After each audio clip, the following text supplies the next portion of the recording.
আসসালামু আলাইকুম আপু ভাইয়েরা, আপনারা সবাই কেমন আছেন? আশা করি ভালো আছেন।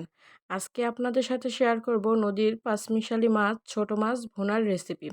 তো দেখুন, এখানে মাছগুলোকে কেটে বেছে ধুয়ে নিয়ে নিয়েছি, আর এদিকে পেঁয়াজ কুচি, কাঁচামরিচ নিয়ে নিয়েছি। তো রান্না করার জন্য আমি মাছগুলোকে কড়াইতে দিয়ে দিলাম এবং পেঁয়াজ কুচি, কাঁচামরিচ, আদা রসুনের পেস্ট, হলুদের গুঁড়ো, মরিচের গুঁড়ো, ধনিয়ার গুঁড়ো, স্বাদমতো লবণ এবং সয়াবিন তেল দিয়ে ভালো করে মেখে নেব। তো নদীর ছোট মাছগুলো মাখিয়ে রান্না করলেই খুব ভালো লাগে খেতে। তো দেখুন, এখানে আমি মাখিয়ে নিয়েছি এবং চুলাতে কিছুক্ষণ রান্না করে নিলাম। তো এখানে আমার কষানো হয়ে গিয়েছিল, তাই ঝোলের জন্য পরিমাণ মতো পানি দিয়ে আবারও ঢাকনা দিয়ে ঢেকে কিছুক্ষণ রান্না করে নিব। তো অনেকেই অনেকভাবে রান্না করেন, আমি যেভাবে রান্না করি সেটাই আমি আপনাদের মধ্যে শেয়ার করি।